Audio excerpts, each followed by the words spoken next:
We can hear you. We can Oh, see hey. you. Oh, yeah. How are you, man? Good. Thanks. How you doing? Yeah, good, good. Are Not you too in Oz at bad. the moment? Yeah. I'm home. I got home, I think like a week and a half ago from UK. It How was it? was pretty good. Slam Dunk was good, but then we went did some European shows, which was fun, and but then we had to drive from Italy to London, which was like 17 hours, and then Oof. fly home 23 hours, and Yeah, then that's an photo shoots unnecessary amount and of time. all that fun stuff. Yeah, thought you got away from Yeah, those long it was drives when you left Australia, pretty wild. huh? Those shitty East Coast Australian drives. Yeah. Was that just Mm. it was cheaper for like gear and stuff to drive it than it was to fly it?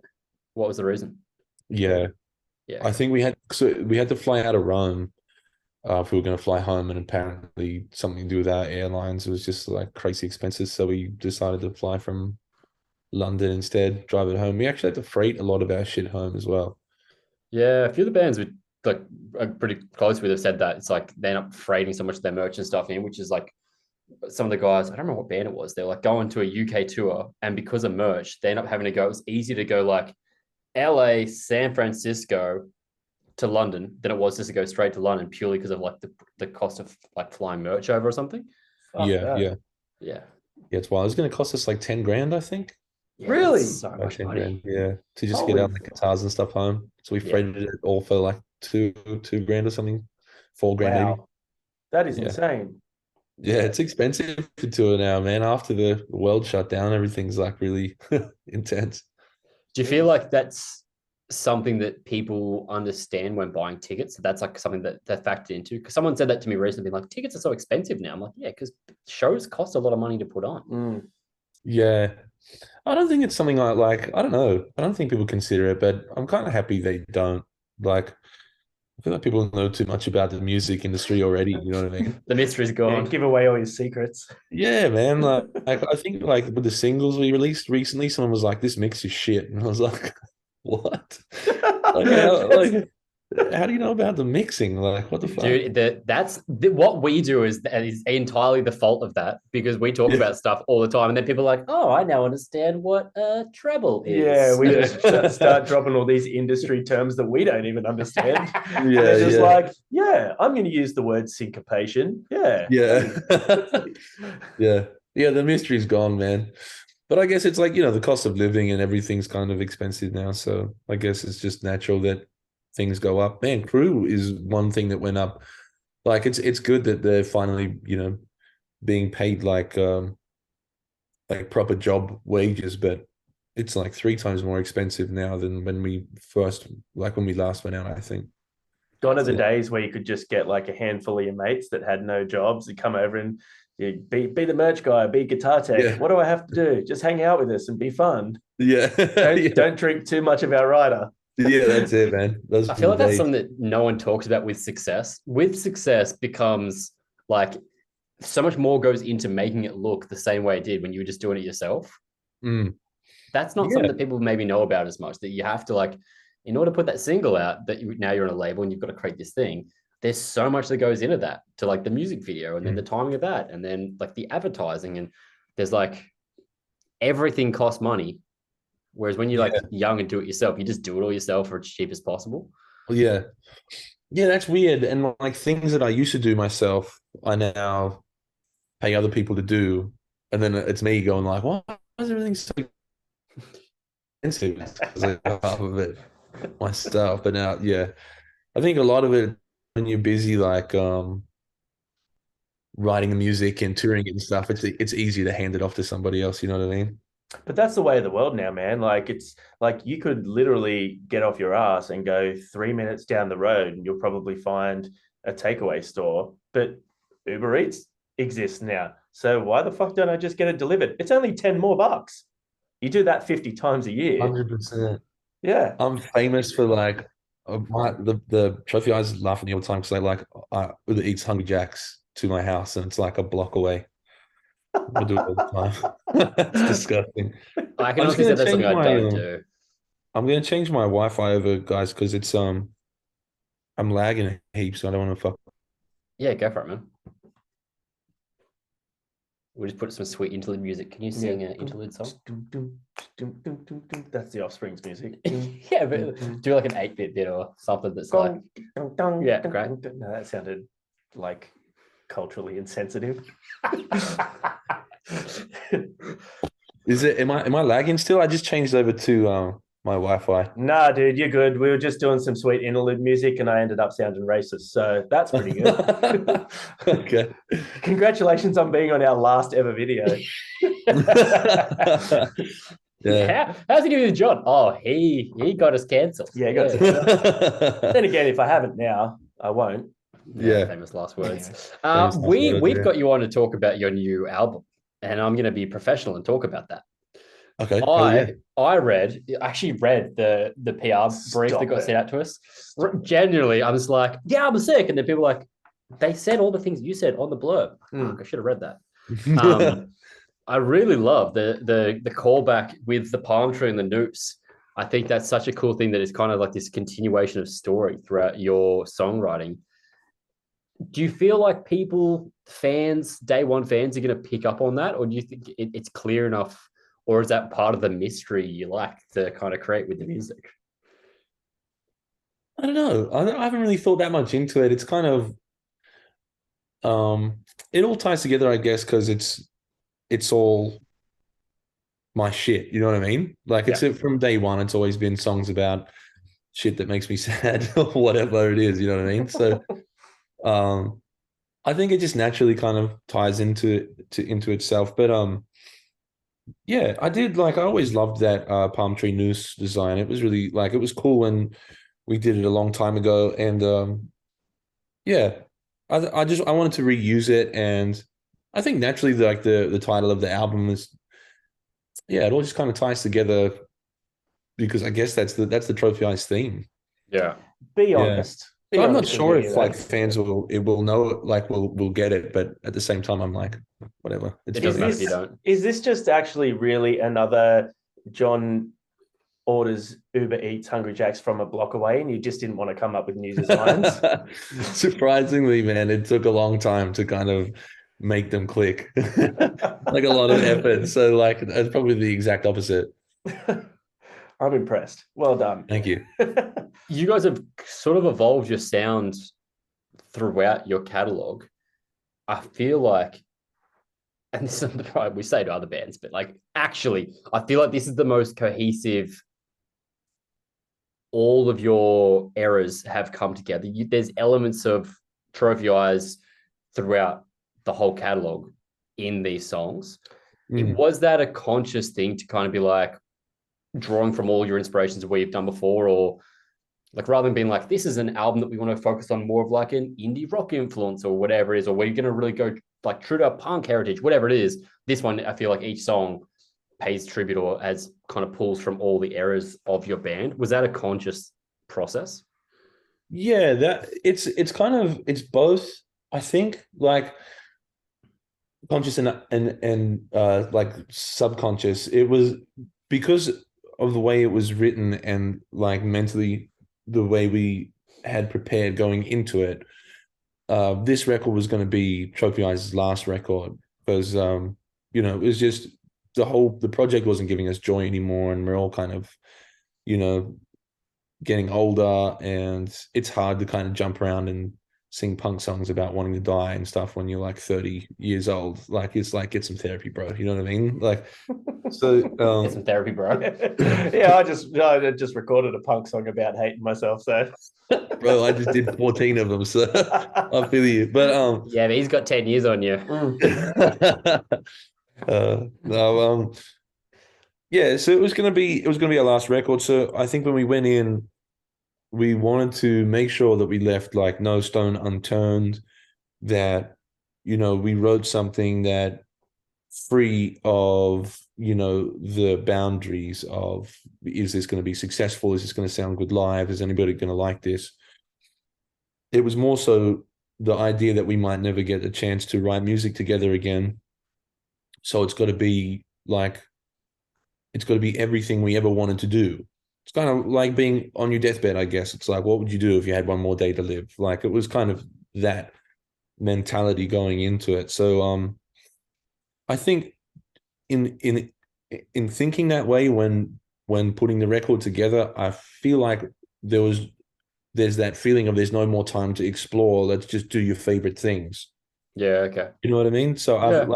like yeah, so I think that's kind of what it was. It's like we spent a long time exploring. It's been 10 years and we've done EDM songs, we've done butt rock songs, we've done hardcore songs, we've done whatever you want, drum and bass songs. Um, so this time we were just like, okay, like we've had a fun time exploring what you can do with this genre and making weird sounds. This time let's just get everything we've done and squish it all together and make one, you know, real trophyized record. And I think that's kind of how that it just naturally kind of popped out to sound like everything we've done because I guess we had all of those directions in our arsenal, in our tool belt. You know what I mean? So yeah, readily usable to kind of express ourselves. So I think that kind of mushed everything together. Do you think that taking that approach and sort of, inadvertently, taking those chains off sort of thing, do you think that that's perhaps sort of injected like maybe a new attitude and rejuvenated, like potential future of the project for you guys? Absolutely. Yeah. It was it was like a breath of fresh air, really. Like there was a lot of things in the process that kind of changed that thought for us as well. Like a lot of the songs I mean, a few of the songs were written in a live setting. So we had me mic'd up with a guitar, Andrew with a guitar, Blake on the drums, mic'd up in a different room, and we're listening to it live, and we're kind of like writing it in a live setting. Which we used to do like all the way back in the day, like first EP, first album, like that was kind of how we put our songs together. Yeah, that's how your bands start. Like you get together and you just jam.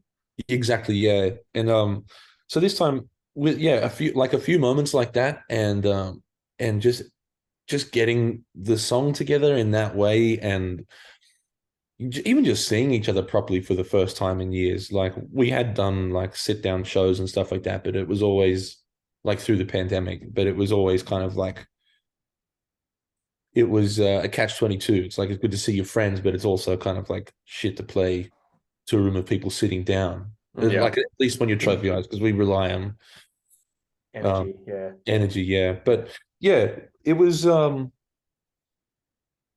it was that sense, it was that method in writing, and also that that mindset that really kind of I think it pushed us to write something that we consider really special, and then that when we had that in our hands, we were like, oh, this is different. Like this feels new again and good again. And then we kind of just, I think it was like unspoken. We were like, fuck, we should really just keep doing it around at least one more cycle, you know?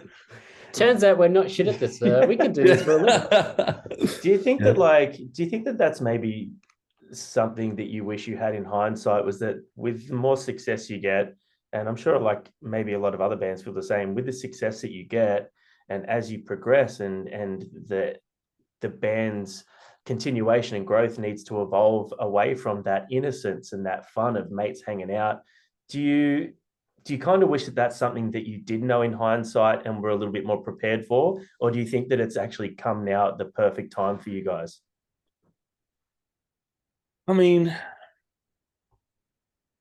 yeah, two minds about that. I'm like, it's good to say like I wouldn't change anything, but if I'm being totally honest, like it probably would change a lot. Now I would know that earlier if I could, if I could do it again. I think also I would, a lot of that like growing bigger and stuff isn't always from a band's perspective either. Like the more professional you get, the more you have to change and write better written songs to grow. Like I don't think that always comes from the band's. Isn't always the band's choice. Like you get label going, like you should sit down and write with this person, and you should meet with this PR person, and you should do all these things, and kind of it escalates really quick, and all of a sudden you're in like a business when really you were just like five mates writing punk songs, you know. Mm. And people start saying things to you like, "This is too fast," and you're like, well, that's lame. I hate that you think it's too fast, you know. And like you start to lose a lot of your personality and a lot of what made what you were doing fun. And I spent some time in LA with some people, and they were lovely people, but you know, just writing and stuff. And man, if you could hear some of the shit that we were writing, it was like it was weird. It was like 80s, like Miami sounding synth wave, like it was weird. And they were like, this is what you've got to do, you know?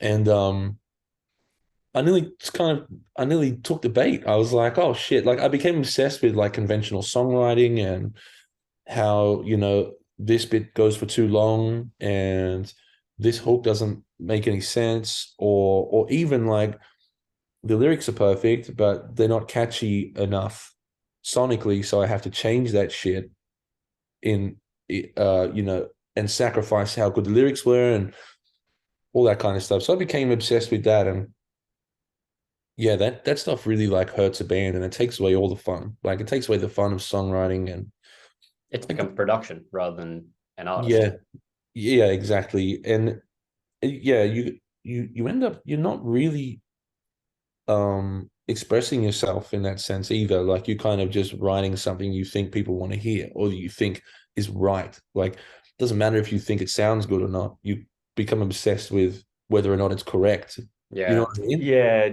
Does this still sound like a band who's trying, you know, who's becoming more successful, but at the same time, will they still think that it sounds like Trophy Eyes? Do these sound like Trophy Eyes lyrics?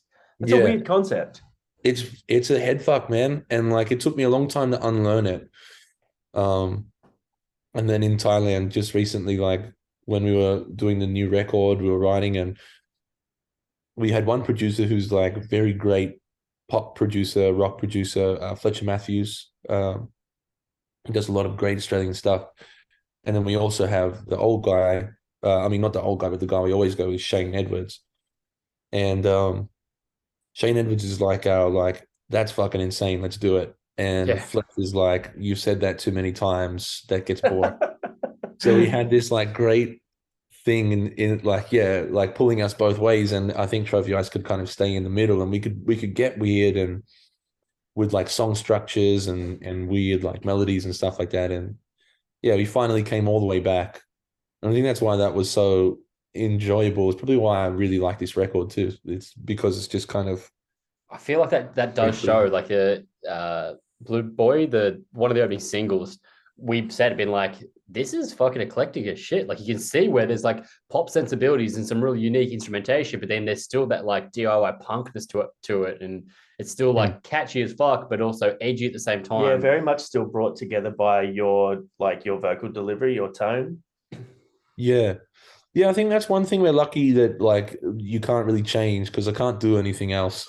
I can only sing one way, you know what I mean? So that'll always be in Trophy Eyes. But yeah, man, that song's weird as hell. It's got like that synth hook I love and it. yeah. And that's kind of like that's what we like to do.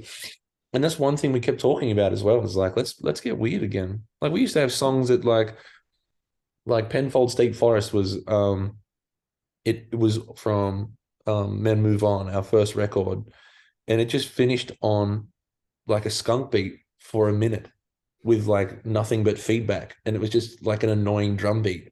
And we put it in there because we were like, that's dumb. You know what I mean? Like, yeah, that's gonna piss everybody off. So we put it in, and it was like we just started writing like that again, and it was yeah, it Having was fun with it again. yeah, it was nourishing. And I think that's another reason why we all were like, wait, we can still do this. Like, there's no rule saying we can't. Like, and that's fun. So I think yeah, that helped us kind of reband as well. You said before about how you've kind of dabbled in all these different sounds. You did like some drum and bass and some EDM and some like hardcore stuff. If someone was to ask you how you describe Trophy Eyes, what do you say? Hmm. I remember back in like 2015, some guy on Twitter actually wrote out what Trophy Eyes' genre would be, and it was like Max Tweak was Max characters. It was huge. It was really funny too. He did it. He nailed it. I wish I could remember it, man. But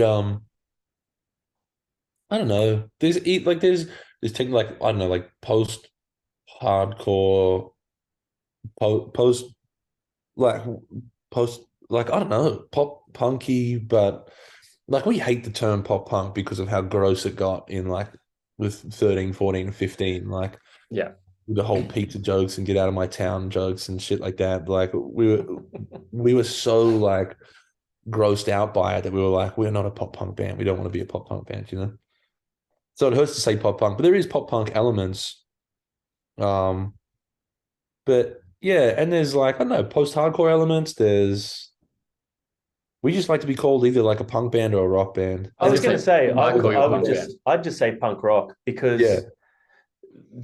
there's enough attitude to, there's enough catchiness and there's enough structure throughout a lot of the songs to fit into a conventional rock sound.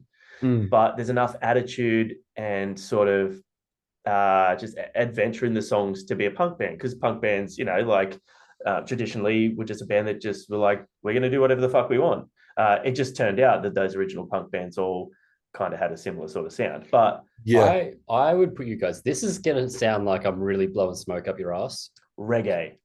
No. Well, you're actually not far off. I'd kind of put you in the same line the way I would like The Clash. The Clash to me were a band that were just like, they had so many different influences. They tried so many different things. Every song still sounded like them. And I think because of like Joe Strummer's vocals, they had an iconic sound the same way you do, but they also just like tried different things and experimented for the sake of experimenting. I think you guys do the same thing. And everyone's like, The Clash are a punk band. Well, that'd be the same thing for you. I think you guys fall into that punk realm because you're just doing what you want to do, not trying to fit into a genre. And that's cool, that's an absolute compliment. That is, yeah. I'd take that as a compliment. That's really cool. I was gonna say, he turns around and goes, I fucking hate The Clash, man. Bloody cool shit album, man. I love The Clash. No, that's really cool. That's a great compliment. I can see that too. I think also, I guess we think of ourselves as a punk band because like we know each other very well, and we all grew up as like, in the punk rock world and the hardcore world and whatever, and that's just how we behave as well. Like you try telling Blake to do something, and he'll literally just be like, "Fuck you!" Like it's yeah. Everyone's behavior is very like punk rock. Yeah. Explains why the band might have been about to break up then. Yeah. Just fuck off. I don't want to. I do what I want. I got to ask though, why Thailand? I did notice all the posts that you guys were over there. Do you not get sweaty enough on stage? You just wanted to get humid as fuck in one of the most humid as fuck countries on the planet? Well, yeah. So our friend Shane, who did our first EP at Electric Sun in Blacktown, he moved to Thailand, and just because he loves it there, and just the studios are better, like, they're all kind of resorts, and it's insane, man. Like, it's crazy. Like, Electric Sun was in an industrial area with a roller door. Like, yeah, that shit was gnarly, you know what I mean? And then you go to Thailand and it's like palm trees and swimming pools and maids and like 5-star rooms above this enormous like wooden studio. Like, it's crazy. You've gone from punk rock to rap video. To punk Ritz. Yeah. Yeah, punk Ritz. Yeah, 100%.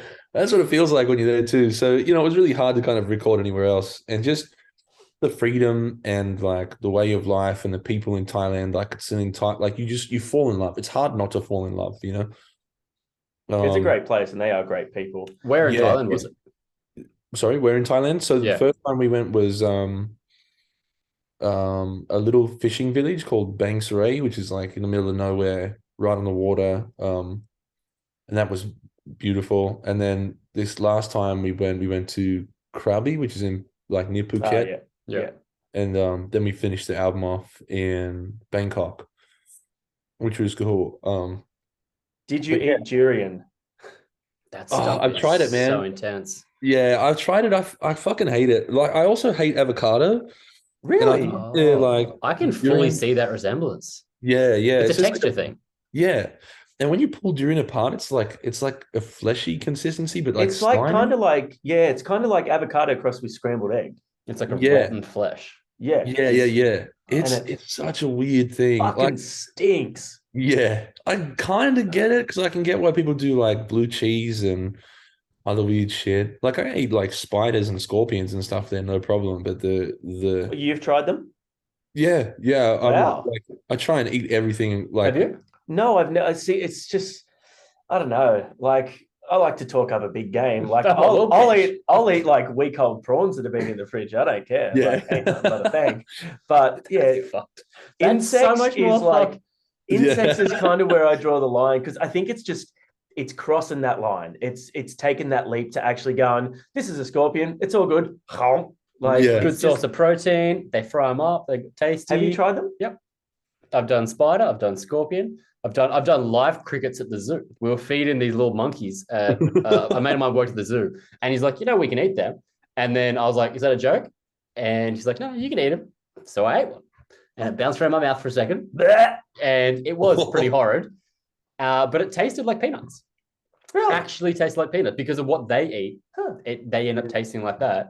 Yeah, I did it, and one of the zookeepers did to like prove that it wasn't just me doing something dumb.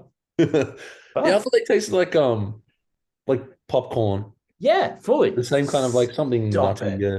Yeah, it's got like a crisp, crunchy, but they're not like filling. It's very light.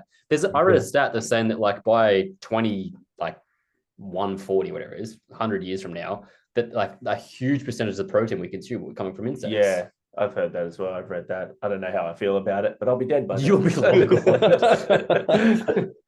Yeah, What's your favorite and what's your most hated out of the things you've tried like that? like weird food. I think my favorite was like frogs. They're pretty You like yummy. frog? Yeah, okay. Yeah. Are they chickeny? I've heard they're chickeny. Yeah, kind of. They just white meat, and it was super salty. The one that I had, and it was kind of sad because it was on a stick, and it was like its head was on there, and it was like all splayed out like a frog, and it was pulling his face. The frog was Kinda splayed out like a sad. frog. That's weird. But I think the worst one I had was like some kind of water strider bug, and it was like the size of my thumb. I've got a big thumb, so it was pretty fucking big, and it was like juicy. Oh, And yeah. they fried it in what looked like dirt, pretty much. Wow. And they like it's like spices and whatever, but yeah, they fried it up in this like consistency of like mud, and they're like, "Here you go, eat it." And I took a big bite of it, and it like popped in my mouth, and I like vomited everywhere. Yeah, it's understandable. Yeah, Wow. and everyone was like laughing at me. They're like, "Falang," I was like, "Yeah, fuck." Fuck me, right? Have you ever eaten anything like weird? Um, Not giving you week old seafood a go? Like an actual weird thing, not just a gross thing? I don't think so. Hey, I think I was a bit of a Well, I know little what we're doing bitch. on the channel next. I'm going to find some weird Yeah, you stuff. should, yeah. Yeah. Like, crazy. It's not as Next bad time as you think. tour through, in between Sydney and Newcastle, come in, we'll do a feast of weird food for Johnny. Actually, that's my all right. I'm down. Let's do that. Like I'll hot do ones, anything. but just weird shit. Yeah, Weird ones. Yeah, weird ones. Weird ones. I like that. Next question, actually, on that. Is there any plans to tour Australia soon? Because I don't think I've seen you guys since. I think I might have caught you Unify Fest. Yeah. But before then, the last time I saw you play was when my band at the time opened for you guys in Newcastle. It was the last show you were playing before you went overseas with someone. Oh, okay. I can't remember. I was singing for, do you remember Sparrows? You remember Scotty Woods? Yeah. His band. Yeah, so we were on that show in Newcastle. Oh, cool. Okay. Yeah. Yeah. Yeah, we haven't played Australia a lot. We did one like little regional tour, but yeah, we have a tour coming up. Starts on Thursday. Oh, shit. Where the fuck have we been? How did we not know that? I don't know, man. I said I did my research before this one. I'm like, whoops. No, you're good. It's wild. I honestly, I put that down to like social media's just being crushed, and like reach is Tell me really about it. Yeah. it's insane right now. Like you got to pay out the ass for everything. But Yeah, we have a tour starting in Perth on Thursday. And Yeah, right. yeah, I'm You're excited about that. playing in Sydney at the Metro on the 1st of July. That sounds like a time. We'll see you there. Hell yeah. Yeah, it's good to be doing like I don't know, like it's I'm thankful to play any shows, but these shows kind of are I feel are more representative of our 10 years of playing shows prior to COVID. You know what I mean? We've played a few like smaller rooms since then. It's just nice to play like a nice home show, like a Yeah. nice healthy size room again. I'm really excited for these ones actually. Last time I saw you was you did a solo show. I saw Mhm. you at that. But I haven't seen you as Trophy Eyes because I don't think, was I at that Unify with you? Yeah, Oh, okay. that I was saw the you there. Unify we went to. I don't remember. Because It's too long ago now. I think you were actually doing a solo set, like an acoustic set, the next day, Oh yeah. and we With had to Jimmy. leave with Jimmy. Yeah. Jimmy was also doing one from Chasing Ghosts. Oh yeah, There you go. Yeah. Yeah. Okay. fuck, that's a long time ago. That's why we're old as shit, and that's old, and we don't remember it. Yeah, I feel you, man. Yeah. So with the album about to release, how are you feeling? You feeling like has this like period drawn out for you, or did you enjoy the record cycle of like single break, single release? Yeah, like it's hard to say you don't enjoy releasing singles because everyone tells you that you're awesome. And then you're like, that's cool. And in 2 months, I'm going to release something again. And everyone tells me I'm awesome again. Like, you're lying if you say that's not awesome. You know what I mean? Everybody loves to talk, like to hear nice things about themselves. So that's always fun. But yeah, this time's been kind of crazy. I'm still like working on, you know, just like the back end of everything. There's been a lot of press, which has been awesome. I haven't done press for like 5 years, so that's been really exciting.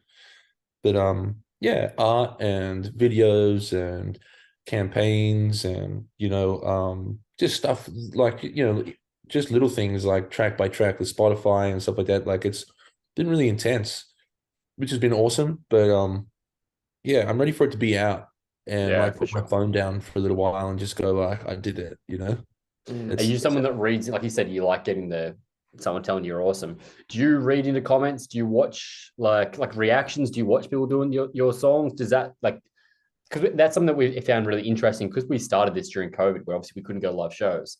Mm. So many bands that we didn't know were like, oh yeah, I've been watching your videos for ages. Like we love watching reactions, and that's a weird thing Yeah. for us because But also to the same extent, there's been so many bands. Like you said, you haven't done press in like 5 years. I feel like the press game now has kind of changed so a bit. much, yeah. And so many bands that we've done have been around for a long time. They're like, we had no idea that this whole reactions thing even existed. Yeah. Like I know that the reactions exist because like you know yeah, I've been watching like people open boxes of Pokemon cards for years or like eat chilies or whatever like Yeah. yeah. But yeah, the reaction thing's new for my band at least. And it's been cool to see. Like there was a therapist do one. Um Cool. yeah. Yeah, these guys are clearly fucked. Yeah. That's what I was Oh, this thinking, guy's man. got It's another like- 8 albums worth easy. Yeah, yeah. Yeah, it was kind of funny actually because she was like having a good time with the song and everything, and then afterwards she like broke it down and she's like, he's clearly talking about like mental health. And I was like, that song's about time actually, but go off. Whatever. Yeah. So yeah, it's cool, man. It's cool. The press game definitely has changed. Like I'm used to like doing this, like talking to people, and um, I enjoy this, like being able to like talk through things and meanings of songs and whatever the process and shit like that. That's cool. But yeah, yeah, press has changed. There's a lot less of it now, and a lot like they only go for like 20 minutes. A lot of the press I've been doing because people don't want any more than that nowadays and stuff like that. I sound so old when I say that. No, you know what? We kind of get that. Like when we do like festivals and stuff like that, you get like a 15-minute slot. And it's interesting, so many bands being like, oh, we can go longer if you want. We're like, we're not allowed. Like, that's Yeah. what we've been Yeah. given. But it's funny, the long form stuff, not many channels like us do it. Mm. And I think it's probably because they expect like the short form. They want like that instant dopamine, watch a new thing, on to the next thing. But I feel Yeah. like there is a space for longer form conversation about art and music. Yeah. We enjoy this much more as well. Like, honestly, Yeah. like chatting to bands we love is it definitely like gives us a better sense of, I don't know. I've always liked enjoying, hearing an artist talk about themselves and, let you in on a little bit of the backstory, whether it's to songs or to their life or just what they like doing on the weekend. I think that was always I've said this before on the channel. I think it's something that was always cool about the punk and metal and hardcore communities. Even if you go back to things like, Channel V and Recovery and stuff like that, was hearing bands sit down and just chat shit with someone and you find out something you didn't know, and seeing them open up in a non-rehearsed, like you're not in the studio, you haven't written this, just getting to see the real side behind people that write your favorite songs. I think it's a really 100%. cool connection between artist and fan. Yeah. And also it really helps my case because I'm a dickhead on social media. So the more I get to act like a fucking normal person, I think it really helps my case. You've come to the wrong channel for that, my friend. Yeah. We are constantly dickheads. So Our subscribers and viewers, they're here for the train wreck. So okay, cool. Yeah, sweet. So if you could have a breakdown or something right now, that'd be great. Yeah. that's a cool thing though. And I will say I feel like one of the things that we've tried to do, like we're not very good at interviewing. I'm the first to say that. But I think this is going pretty well. but no, I think it's because we generally just like want to hang out and talk and have fun. And like to me, fuck yeah, let's do weird ones. That's a fun, dumb thing we can do because no one else is doing that. And like that might be something entertaining. And I feel like people who might not have known your band, because we do a lot of like heavy metal stuff on here as well. Mm-hmm. You might get like people that discover you for the first time through that, and they get to see a side of you being like, oh, that dude was fucking sick. Like I really liked that energy or that dumb thing they said or whatever it was. And so they're more likely to go check out their music. Whereas if they just heard the song, it might not have been their genre, so they wouldn't have done it. Mm. I think that's a cool true. thing now that, I don't know, channels like this and doing longer form conversations allows them to actually get to know you as a person and therefore probably more likely to check out the music. Yeah. Yeah, that's a win for me, man, for sure. Have you, in that, like when you sort of, I guess, like with the reactions thing, you kind of, unbeknownst to you, trying to win over fans that are generally into other genres and they're, only watching maybe because they like the presenters. Idiots. They put up with the presenters. But what about when you're playing on a festival that may be predominantly dominated by another genre? Predominated. Nice. Predominantly dominated. Yeah, I like that. How's your approach to those sorts of things? Like if you are playing on a bill that, I'm sure you've played on bills where you guys are the aggressive band and you've played on bills where you guys are the soft band. How does that go? How does preparation go for that? Do you like the challenge? Yeah, I do actually. That's it's funny. Like we just did a tour where that kind of happened in the US with a much softer I don't know, pop punk band-ish kind of thing. But yeah, their fans were kind of not really ready for our show kind of thing. And they like a lot of them got kicked in the head and a lot of them got like bumped around and they were freaking out. And was it a female fronted band? Yeah, it was. Yeah. And so it was like, it was who was it? Against the Current. Yeah. This is the story. Remember, we've referenced this story before. We were talking with the Wind Waker guys the other day, doing a chat with them. And I don't know who runs your social media, but the fucking best and most savage response of all time. Yeah. That was me drunk in the bus. We just someone came out and they were like, fuck, this person brilliant. Like, look what they said. And I was like, oh, and I just did it without thinking. It was like a 10-second thought. Probably shouldn't have done that in hindsight, but they weren't going to be your fans anyway. Yeah.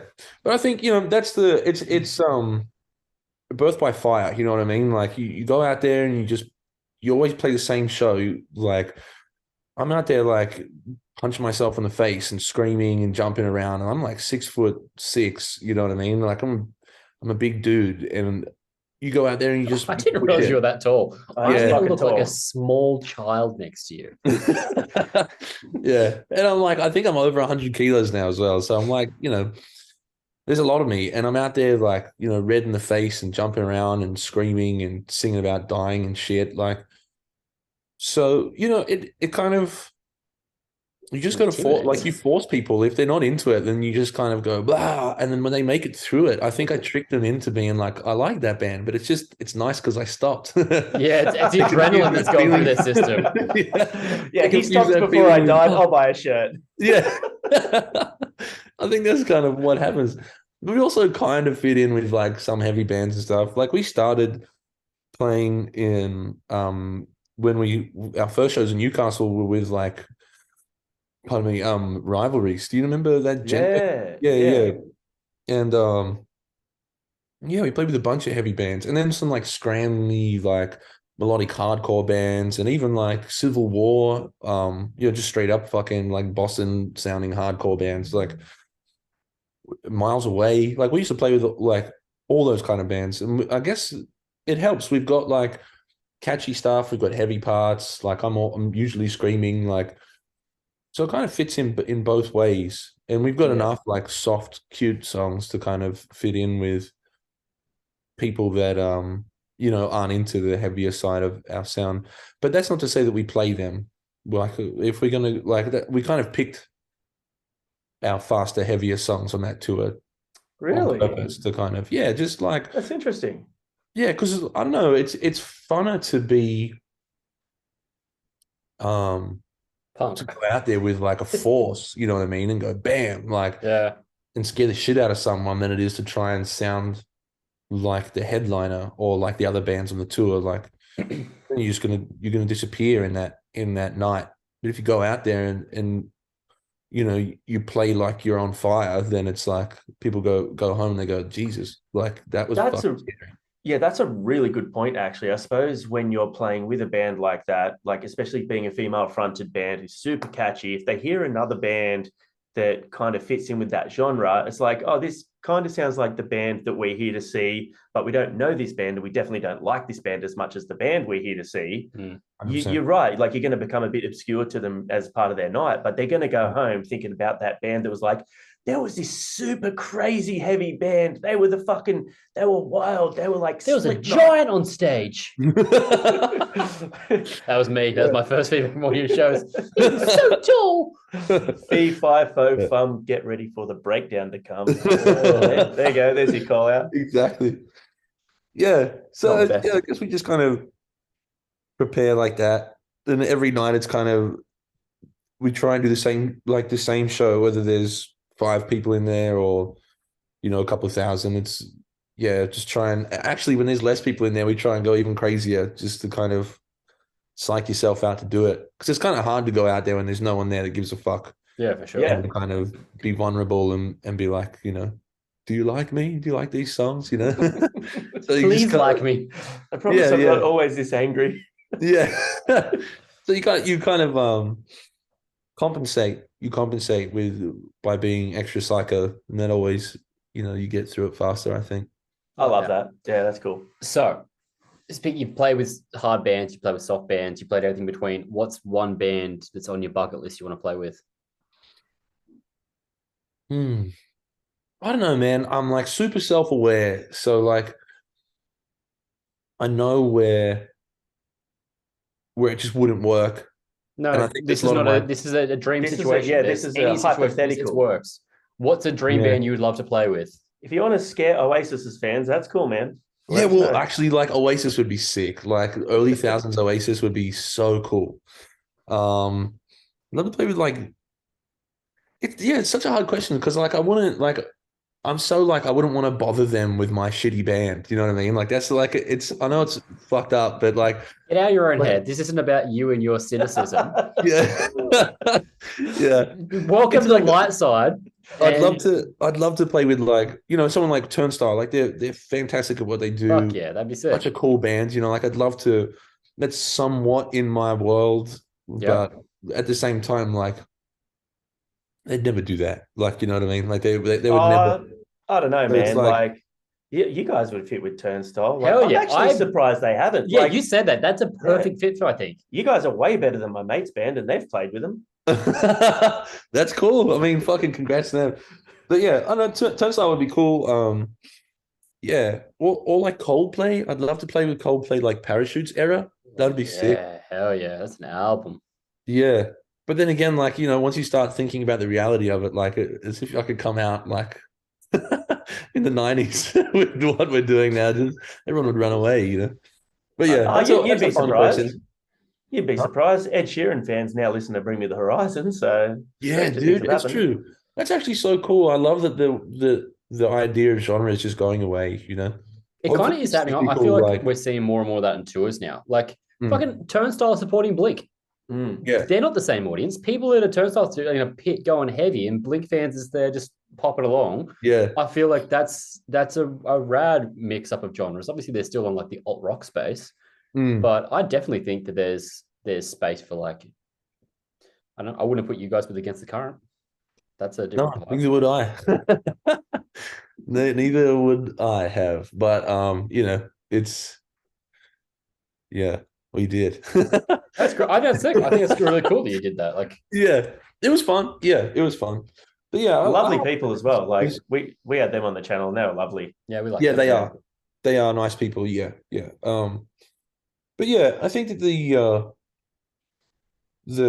the cyclical thing of genres, like of being the most pop, like heavy music in early thousands, like Slipknot and like Mudvayne and Korn and all that kind of stuff. Like that was on TV. That was like TV was the internet back then. You know what I mean? So like that shit was huge. It was like pop, and then it was rap, and then it was hip hop, and like just like straight pop music. And I feel like it's all blending now.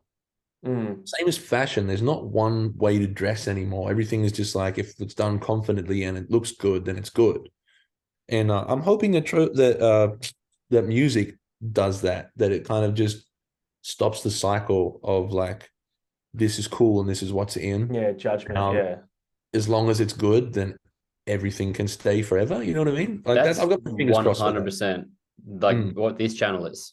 It's we do whatever we want because we want to do it. Like we've done Taylor Swift on here, we've done Blackpink on here, we've done Slaughter to Prevail on here. Like we do everything, anything, because if it's good music, it's good music, and we'd appreciate it. True. I think I'm 100% with that like sentiment. That's a cool thing. I can't wait to see that lineup: Coldplay, Turnstile, and Trophy Eyes playing together. It's going to be a wicked show. Hey, well, we have a knack for manifesting these things for other bands. Yeah, that's true. So, we have manifested a lot of these ones. Bands be like, I'd imagine playing with this one day. And then like 6 months later, we're like at the show with them and they're like, what the fuck? Yeah, that happened. Really? Who's that? Yeah. Like one of the first festival we did was Full Tilt up in Brisbane, and we had North Lane and Alpha North Lane all said Slipknot. They all said Slipknot. They just played with them at Knotfest. Whoa. We're like, cool. You're welcome. Yeah. Well, we had nothing to do with this. I want to change my answer to Blink-182 then. I think they're coming to Australia soon. I'd love to do that. So I would like that. I'd prefer to see you than Rise Against. Oh, that's savage. I like Rise Against, but I don't want them in a Blink show. I want this energy. It is a strange lineup, isn't it? It's a shame we don't get Turnstile as well. Like, why did Turnstile come to Australia for that? Have you listened to No Pressure too? Yeah. No Pressure's cool. Man, they're playing with him as well. And then it's like his other story so far. But I would have loved to have seen them with them as well. Anyway. So they're not coming to Australia with Blink? No. They're just doing Rise Against. And then maybe they'll do like a local support, which we'll put all of our fingers crossed for you guys. Yes. That would be nice. So I'm assuming we've got to wrap up soon. I don't know how long we had the man for. Let's go old school before he goes and ask him a couple of would you rathers. Oh, okay. But, I want to go old school though. So what's old school for you? Back in the 20s. No, I'm talking like, so who's your musical hero? Ooh, I got a lot. Just choose one. Freddie Great. Mercury. Freddie Mercury. Go Okay, with that so first one. something Oh happens. wait, probably bigger than that. Bruce Springsteen. Okay, Bruce Springsteen. Oh. Nice one. Nice. Okay, yeah. All right. Chance encounter with Bruce Springsteen, right? One of these things is going to happen on this meet with Bruce Springsteen. Either accidentally you're going to throw up on him or he's going to throw up on you. What one do you choose? You know what? Honestly, I'd probably rather throw up on him. It's so good to meet you. Why? Yeah, bro. It'd just be my luck. It would just be my narrative. It would be perfect. It would be so funny, and it'd be a great story to tell everyone. And plus, like someone vomiting on me, I'd be like, "What the fuck, bro?" Like, I'd probably hate him after that. So I also feel like hate me and still love Bruce Springsteen. If you vomited on him, I think it would gain much more social media traction as well because his PR team would be all over it. Fuck no. You don't reckon? So if he vomited on the boss, yeah. No, the boss vomits on him. That's the best press you can get. We were so sick, he vomited on us. Yeah, true. It probably would be better if he vomited on me, press wise. You got your marketing brain on. No, take it away. I'm enjoying hearing you. Okay, all right. Star Wars or Marvel Universe? What would you rather be in, and who would you play? Yeah. Oh, that's cool. Probably. I guess Marvel does a lot in space too. I do. I'd probably do Marvel Universe, and I'd play Blade. Oh, nice. Good call. It's weird. Spawn. Oh, nice. Spawn Marvel. Spawn Marvel? I don't actually think so. I know they're making a new movie and a new Blade as well, so I might have mixed them up. The Spawn one just I'd be Blade. Yeah, it's weird. I thought you were going to go space because you went, oh, Marvel's in space too. So I thought you were going to go Guardians of the Galaxy. Yeah, dude, it literally changed as I was talking. Yeah. I do that all the time when I'm like, oh, he's not Marvel, my bad. Yeah, I do that when I'm ordering as well. I'm like, I'm going to get this, and then I get the thing, and like, as I'm talking, it's different to what I was thinking. And I'm like, you walk away going, what the fuck just happened? Yeah. Stupid mouth, fuck me over again. Yeah. If I wasn't Blade, I'd be whoever Chris Pratt plays in. Star-Lord. Yeah, Star-Lord. Yeah. That's cool. I like space. Give him the hard one. No, I want to just. You've made me want to do the wizard one. Okay. Would you rather be Dumbledore or Gandalf? Gandalf's pretty lit. I'd be Gandalf. Really? Why? Yeah. I don't know. He's kind of more of like, like a warrior wizard. You know what I'm saying? Like, yep. And he does some pretty insane shit. Like when he fights that Balrog or whatever the fuck that thing. Yeah. And then he dies and he comes back. And then he fights in like the big epic last battle as well. Yeah, he does some pretty cool shit. Like, yeah. He's I'm Team Dumbledore 100%. I'm not going to try and convince you otherwise. That's true. You're wrong. So okay. Why Dumbledore? Dumbledore for me? We are going to get into it now. Here we go. Dumbledore for me is because he's people. so fucking smart. He's the smartest dude that's ever existed. He has this like forethought for so far ahead in the Harry Potter world of like planning out how he's going to eventually beat Voldemort. Harry doesn't do shit. He's just like a pawn for that whole thing. Dumbledore's run the shit that whole time. And they're like, he's undefeated. He's literally the greatest wizard of all time. Gandalf gets beaten many times. Yeah. But in life, Nathan, it's not how you fall, it's how you get back up. Yeah. Dumbledore got back up and did it after death. Post-death, he was still pulling strings. He's a mad wizard. Fair enough. That's Team Dumbledore. That's fine. Good points, man. I respect that. I've spent too much time thinking about this. Yeah. All right. The last one. This is another divisive one. All right. This is the one that splits the channel down the middle. You're about to go on stage, right? You're supporting Coldplay. All right. You're playing. No, you're headlining. Coldplay you're headlining over Coldplay at Wembley. You got to do a 2-hour set. You got to go on stage either wearing cold, wet socks or cold, wet underwear. What do you choose? I've done both before, I'm pretty sure. Well, then you're the best person to answer this. Cold or wet socks or underwear on before you went on stage? Yeah. From like especially in Europe, like situations where you do your washing at the venue and then nothing's dry and you're like, fuck it. Like, and you just put wet shit on. I did a photo shoot with wet pants the other day because they didn't dry before I got to Sydney. Brilliant. They were damp. But I don't know. I think it'd have to be wet socks because wet underpants I feel like would kind of like stick to your junk and you'd be constantly like pulling it off and Chafing. Yeah. You're right. It'd be That a is lot the more correct noticeable. answer. Mm. All right, fair enough. No, I'll take that. Anyway, you said Europe, so that makes me want to end with a knock joke for you. Ready? Knock. Who's there? Europe. Europe who? That's rude. I saw that coming a fucking mile away. That might be the worst joke I've ever heard. He's a dad. It's expected by this stage. Awesome. That was awesome. Dude, thanks for taking the time to hang out. We'll Pleasure, come see you in like it was fun. This was a lot of fun. Appreciate it. Appreciate your time. Looking forward to seeing you in Sydney. We'll hang out and do some rock and roll. Bring some weird food. Bring some weird shit. Let's shoot it in the green room. All right. Done. Looking forward to it. Yeah. All right. Take care, Have a good night. Nice chatting. Cheers. See you, man. See ya.